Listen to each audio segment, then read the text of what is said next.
she does your thing first, then we do the Q&A. Yep, Okay. just so you know. But she'll go to you first. Then when you're done running through yours, throw it to me. If any other ones come up, just like give me the eyes. Okay. We'll call it that way. Thank you very much. Around.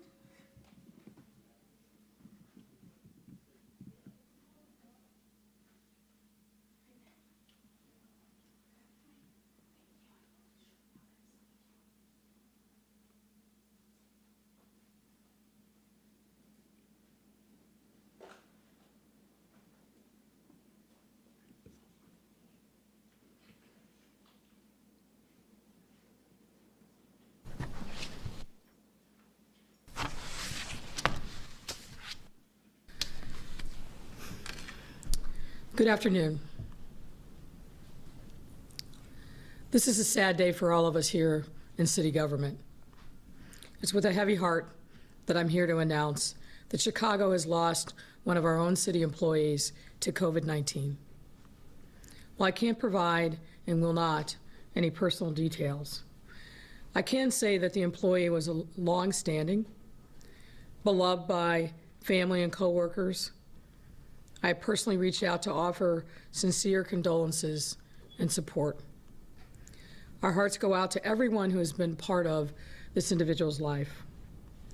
Out of respect for the family, I ask that members of the media refrain from publishing any personal details that you might receive or learn until all family members have been contacted and notified of this sad circumstance. This sobering moment should remind us that the numbers that we report every day are not mere statistics. They are people whose lives have been forever changed, and a network of people connected by crisis who need us to do everything that we can every day to save lives. While this particular case directly touches our city workforce, it is not lost on any of us that tragedies like this have been happening across our state and across the world, and will continue to happen here at home over the coming weeks. This disease is deadly. It does not discriminate, and no one is immune. That's why everyone needs to continue to stay home and save lives. And we need to keep staying inside as things start to warm up in the coming weeks. Each of our individual actions has a direct impact on everyone else and is truly a matter of life and death. While our public health officials and first responders continue working night and day to fight the spread of this disease, Chicago has undertaken additional measures to ensure our residents and communities are protected from the broader economic fallout of this crisis. These include new programs to provide assistance on rent and mortgage, individual debt relief, and support for our small businesses. We also applaud Sheriff Tom Dart's suspension of evictions during this crisis. Today, the CHA announced that it will defer rent for thousands of tenants in public housing through the end of the month while the stay-at-home order remains in effect. We are working closely with the county and the state to explore other possible solutions that we can bring to residents who are in need. For residents interested in any of our assistance programs, please visit chicago.gov/coronavirus. Meanwhile, today we also announced the Chicago Arts for Illinois Relief Fund in partnership with the state of Illinois and our philanthropic community. And I'm pleased that the co-chairs of this effort are State First Lady M.K. Pritzker and Chicago's First Lady Amy Eshelman. This fund was created to support our artists and broader cultural community who have been among the most directly impacted by the economic fallout of this crisis. Though cities and towns like Chicago will be supporting this fund, we are also calling upon individuals of all stripes, large and small, to step up and donate by visiting artsforillinois.org. Finally, I want to remind everyone that today is Census Day. And I ask all residents to take a few minutes to fill out the 2020 census online or by phone. It's easy and it takes under 10 minutes to do. This census and making sure that everyone, every resident, every baby, every senior, and everyone else in between, regardless of citizenship status, gets counted is critically important for our city's future. You've been reading about, over the last couple weeks, the stimulus packages that have come down. In many instances, how and under what circumstances a city like Chicago gets revenues from the federal government depends upon our population. And what that number is depends upon the census. And now, in this time, we need you to step up and make sure that everyone is counted. The census will play a big role in determining not only our federal representation, but the federal dollars we receive for everything from infrastructure to essential services to our entire economy. Residents can fill out their census online right now by visiting chicago.gov/census or call 844-467-2020.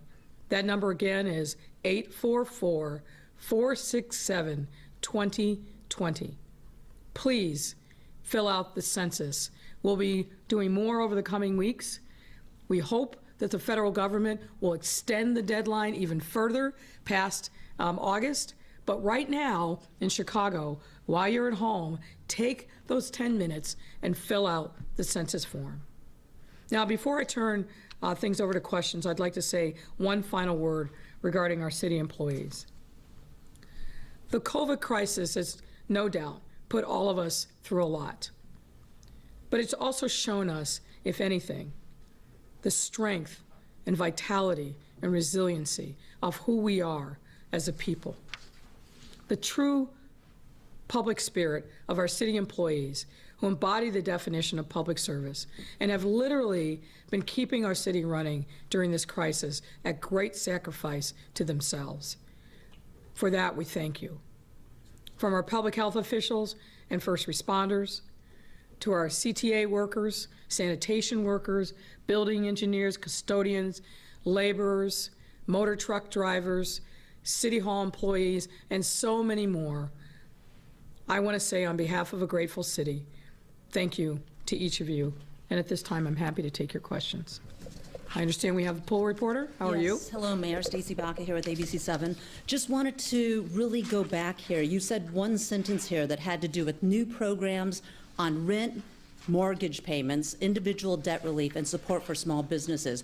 Are those programs you're just launching today, or No. are those programs you've previously launched? These are the programs that we've launched. So we set up a small business resiliency fund with $100 million in loans for small businesses. We got over 5,700 applications, and we started pushing those loans out yesterday. Last Friday, we announced a $2 million fund, and the application deadline for that ends today. That's for to give assistance to people who are struggling with rent or mortgage payments.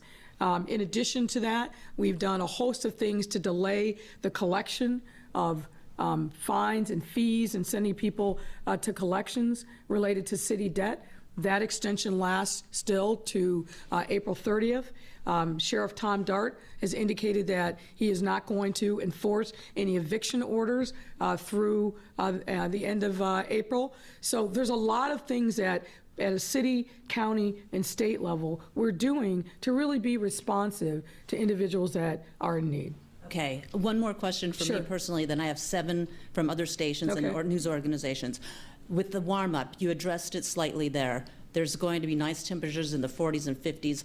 What is okay to do? Can you leave your house and go for a walk? Your whole message has been stay at home, stay at home. So as we go into this warm-up, Can people leave their houses besides the grocery store to go for a walk around the block? Yeah, we've always said that. We've always said that it's fine to go out and get some fresh air. That's important.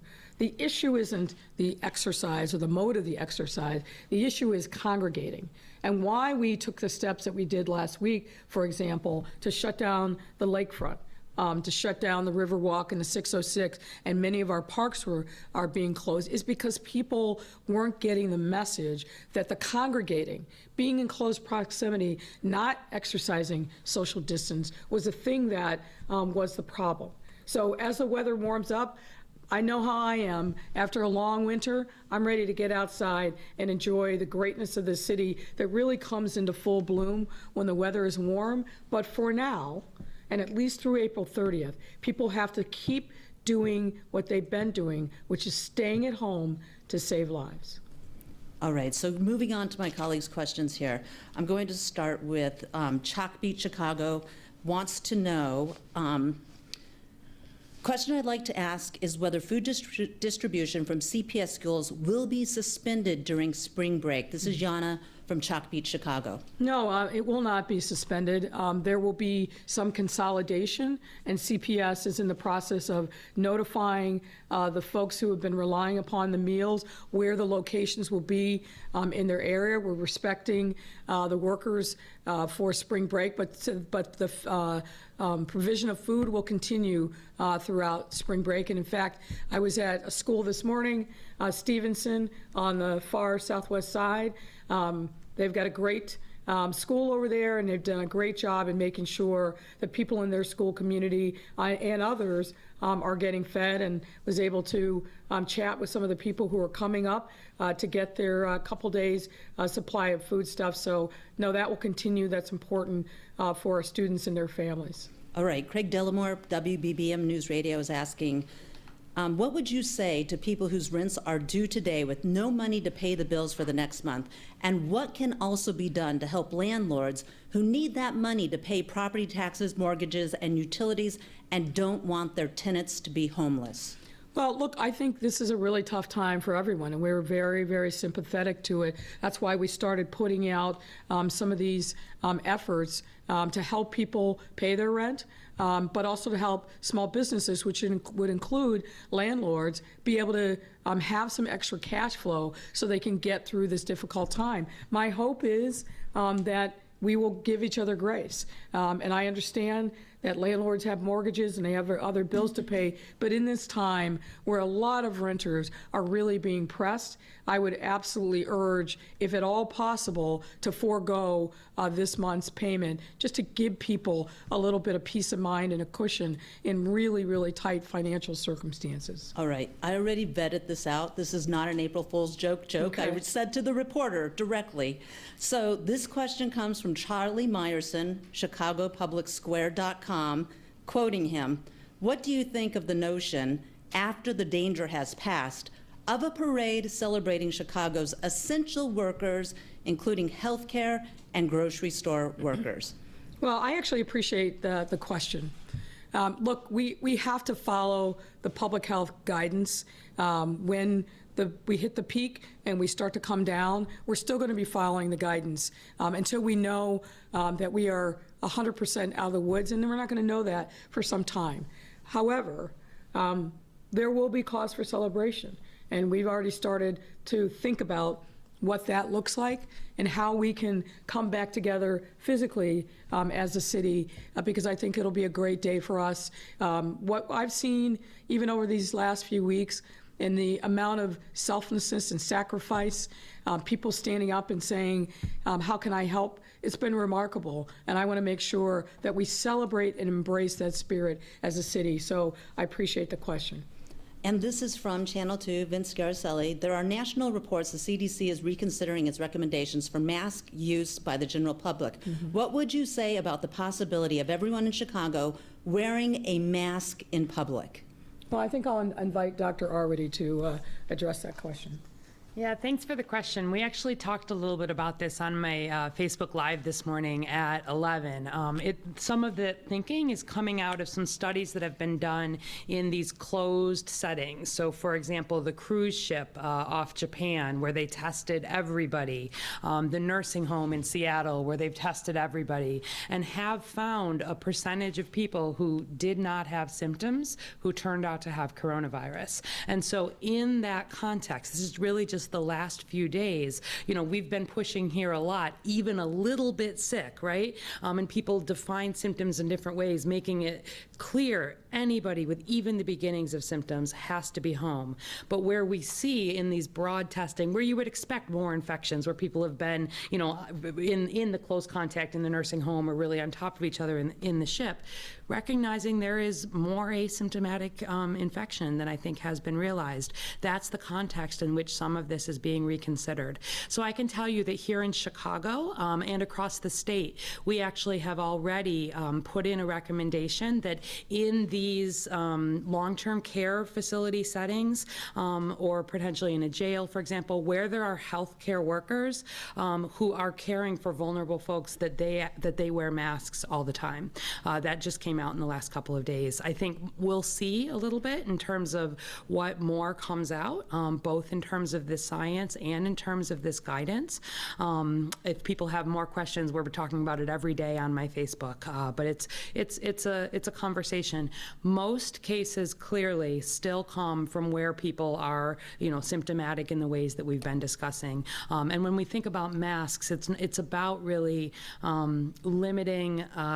It's not so much about protecting me. It's about having any of the coughing that I'm doing, not having that go out into the world as much. So that would be what we would be thinking about. So I think stay tuned. Certainly some of these data the last few days have been interesting and been making people really think about, are there even additional tactics that we need to be taking? So we moved quickly to look at that data and make recommendations in the settings where we felt it was clearly appropriate based on the science. And we'll continue to make changes to our recommendations if we feel that that's necessary. So stay tuned for the general public. Okay. Yeah, and let me just add, if I can, a couple things to that. I don't want people to think that the mask makes them invincible, because it doesn't. As Doctor said, if you don't continue to stay home, if you don't continue to wash your hands, use other kind of hand sanitizing products, and particularly stay inside if you're feeling sick, it's not going to stop the spread. So while the guidance may be updated, and we'll certainly let the public know if that's the direction things are going, I don't want people to be misled that simply because you wear a mask, then you're fine going out and not practicing any of the other guidance that goes along with that. That's important. All right. And also, a couple more here still. Sure. Colleagues from NBC here, Natalie Martinez, asking about the concerns. Essentially, she has several paragraphs here. I'll just summarize, though. The concerns that police are bringing up and others who ride the CTA, that the homeless population is now riding the CTA in larger numbers, and that there's been an uptick and an increase on that. Is there any way to address that issue? And if so, what is being done? So I know that people are concerned about that, and we have been addressing that consistently really throughout this crisis. Both the Department of Family and Support Services in conjunction with the CHA are riding the trains literally on a daily basis, going out, addressing the people on the trains who appear to be without stable housing, offering them alternatives, and we're going to continue to be diligent about that. We want to make sure that people get off the street. We've expanded opportunities in shelters, in other temporary locations for our homeless population. So we are aggressively out and engaging with that population to get them off the streets, get them supportive wraparound services, and we'll continue to do that. This is coming from my colleague, Craig Wall. You had mentioned that we're starting to trend in the right direction. Do you feel like... Well, I want to how do you want to read clarify the question that? and then I'll respond. Sorry. Well, it has to do with other news coverage as well, that there's been some questions about how Chicago is doing. I guess, what is your take on where we are, where we stand today? Well, by no means are we out of the woods? We have been following very closely a number of different data points, and I'll invite Dr. Arity up to address this from an epidemiological standpoint. But what I'll say is this. We know that we are not at the peak, and we're probably at least 1 to 2 weeks away from that, depending on what we see in the data on a day-to-day basis. 1 or 2 days doesn't make a trend. We've got to look at it from a longer perspective, and we're looking at a lot of different data points. The numbers are going to keep going up. There's no question about that. We're expanding the amount of people that are having access to testing. We're monitoring every single day the overall number of people in ICUs, the number of people that are there because of COVID positive test or pending investigation where they're exhibiting those symptoms. So we are still in the throes of this virus, and I don't want to mislead people, but we are following the data very, very closely, literally on not just a day-by-day, but almost hour-by-hour basis, and we've got a long way to go. I don't want anybody to take from this conversation that the light's at the end of the tunnel. It's a pinprick, not a light. So we've got to stay diligent, stay at home, save lives, continue to do the things that we've been preaching for the last 2 weeks. Otherwise, any progress that we've made, will be evaporated. Doctor, I don't know if you want to elaborate on that. No, the mayor has it exactly right. I think a lot of that ICU data where we are doing very full testing, right? Anybody who's requiring hospitalization, obviously we're doing the testing. That data is a little bit more reliable because we are doing that universal testing, kind of like I talked about in the settings of some of these papers coming out. Our numbers in the general public are also a result of how many people are being tested. And so as we see more and more testing coming online, which we continue to see every day, although we still do not have the widespread testing that we'd like to see, you have a combination of more people being tested with the continued rise of disease. And the other thing is that where we're at the numbers that we're at right now, we talk a lot about doubling time, like as an epidemiologist, like how quickly are your numbers doubling? And so early on, where we have 10 cases, it doesn't seem that bad to go from 10 cases to 20 cases in a day, but that's a doubling in a day. From 10 cases to 30 cases, do you know what I mean? Right. And so at this point where, we're not doubling every 2 days, which we were at the very beginning. There's sort of a doubling every 3, you're getting to a doubling every 4, but think about what doubling every 4 days means when you have 2,600 cases in Chicago residents. That means that every day you're adding 650 cases. And so even if that curve is here, right? Like it's not straight up, it's sort of here. Where the numbers are as big as they are, this is why we're being so aggressive with saying stay home, save lives. Every bit that you do helps prevent that push on the healthcare system, that surge that we are the most worried about being able to meet. And so we need to get to a point where we're seeing doubling over many days, eventually getting to a point where we're flat and then sort of on the downtrend. But we are still on the uphill rise, and when our numbers are as big as they are, we will continue to see them rise for some time. But trust that some of that is testing and some of that is rise in disease. We're keeping very close eye on the data. Every decision that we are making is based on what we're seeing locally here. And the mayor is exactly right that the reason that we've emphasized this, the stay-at-home order is being extended, is because we have to do everything we can to not add additional infections to our numbers, because those mean potentially additional cases that need to be treated in the hospital. Let's interrupt there. Tiffany with the Tribe has this question, which is several questions, so I'm just going to read it. What is the process for reporting COVID-19 data on the hospital side? How are you calculating or determining which hospital deaths are due to COVID-19 instead of unrelated causes? And what classifies as a COVID-19 death? For example, if a person dies of a heart attack but has traces of COVID-19, is their death ruled COVID-19 death even if they're asymptomatic? Yeah, so those are great questions. The medical examiner, as always, makes the final determinations for cause of death and looks at all of the above. And so, as in every other disease or presentation, it's really the medical examiner who makes the final determination. Related to how we get our numbers. So, by law, COVID-19 is what we call a reportable disease, meaning that it must be reported to the Chicago Department of Public Health or to the State Department of Public Health, and that is actually done automatically through labs primarily. And so when people get a lab test for coronavirus, whether they get it in their hospital or in an outpatient setting, whether it goes to a commercial lab, no matter what setting that it's done, those lab reports, they obviously get reported back to the clinician who will give the result to the patient, but they also are reported to the health department, and that is how we track. So we get all of the positives. We're working really hard to make sure we're also getting all of the negatives, because that's what helps us have a better understanding of how many are testing positive. And there's still some technology pieces we're working on. Every time a new lab comes on board, they have to figure out their actual testing, but they also have to figure out these reporting mechanisms and make sure that it's getting into the electronic system. But that's how it works. So the same way that we know about every person who ever gets a lead test in the city of Chicago, the health department gets it. When anybody gets a COVID test, the health department gets it.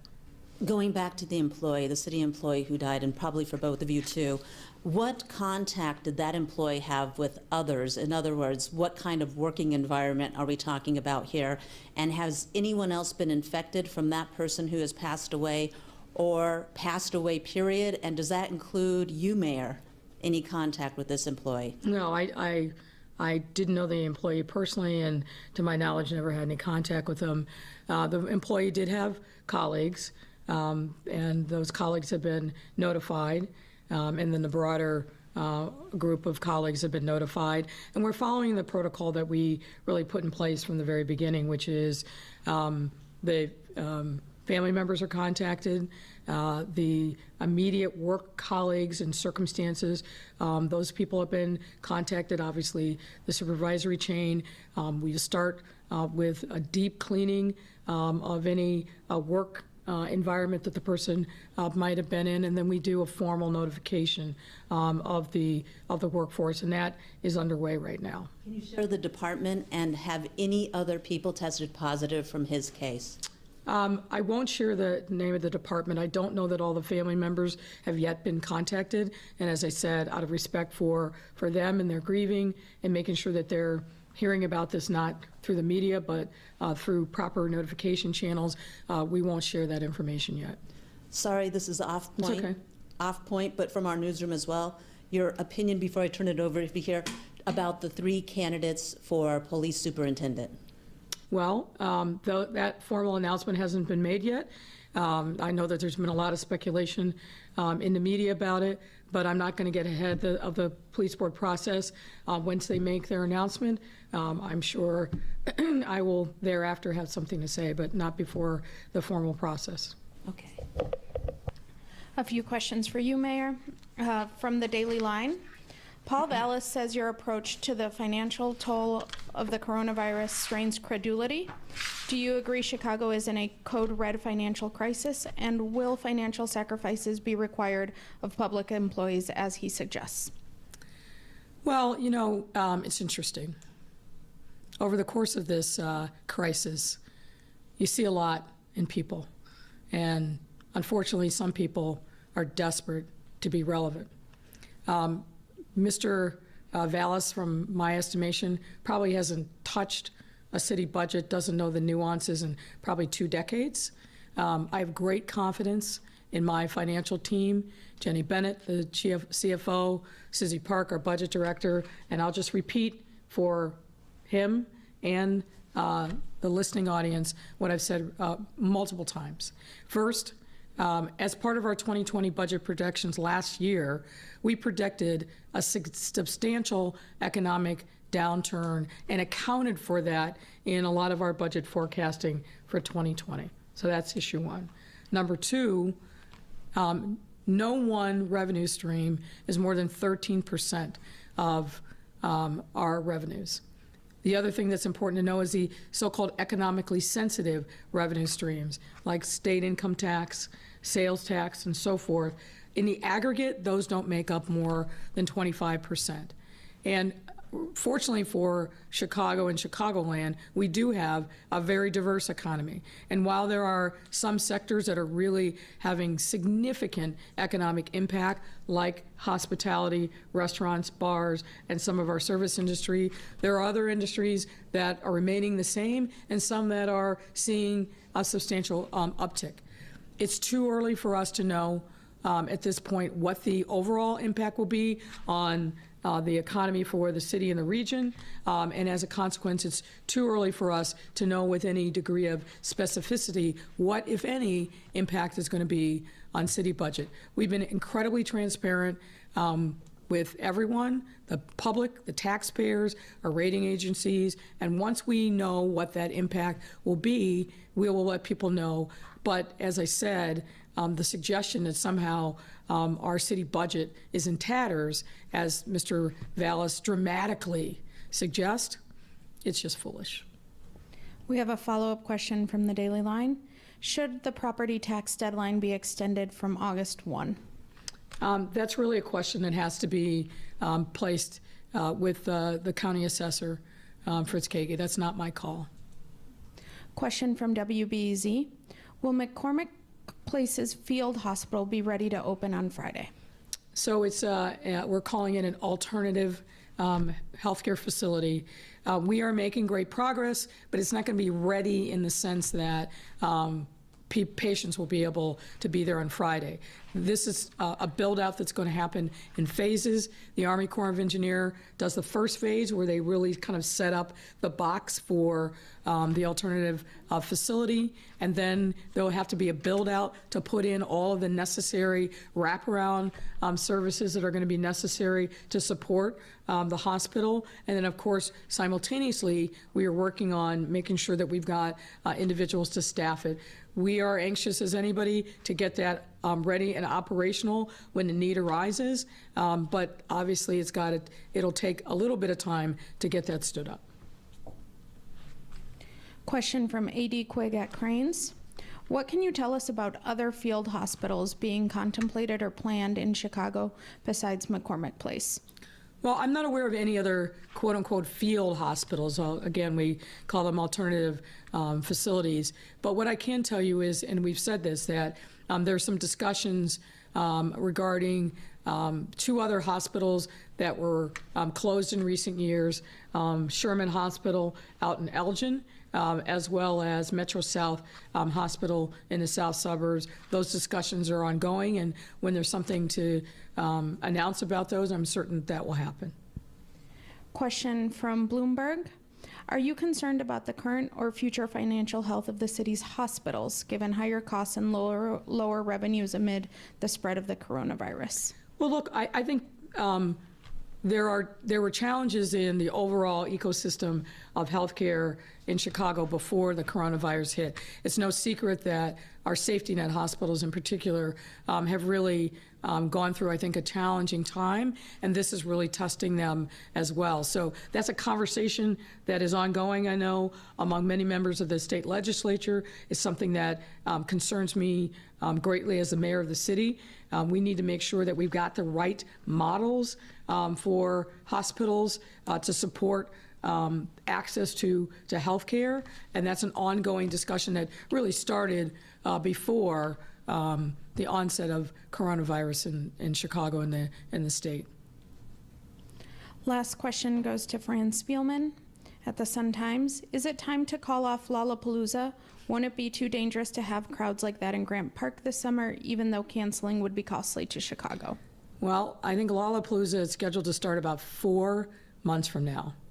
If we think about where we were 4 months previous, or 4 weeks previous, or even 4 days previous, what we know is this virus is unpredictable, it's fluid, the circumstances really are kind of changing day to day. It would be, I think, foolhardy for me to say anything about what happens in August when we need to be in the here and now doing everything we can to contain the virus. I am working as is Dr. Arity, and really the entire city team is working to make sure that we do everything we can to keep people safe. But I don't want to speculate about what may or may not happen 4 months ago. Lollapalooza is on schedule. It's our hope and our expectation that it will go forward, but we will deal with the circumstances when we're much closer to that time. I have a late ad here came in just a few minutes ago. Sure. Kelly Bauer from Block Club is asking, or saying actually, aldermen are calling on the temporary shutdown of polluters like Sims Metal Management and General Iron because of the respiratory impact of COVID-19. Does the mayor have any plans to shut down these sites or other facilities that are harmful to the respiratory health of residents, and why or why not?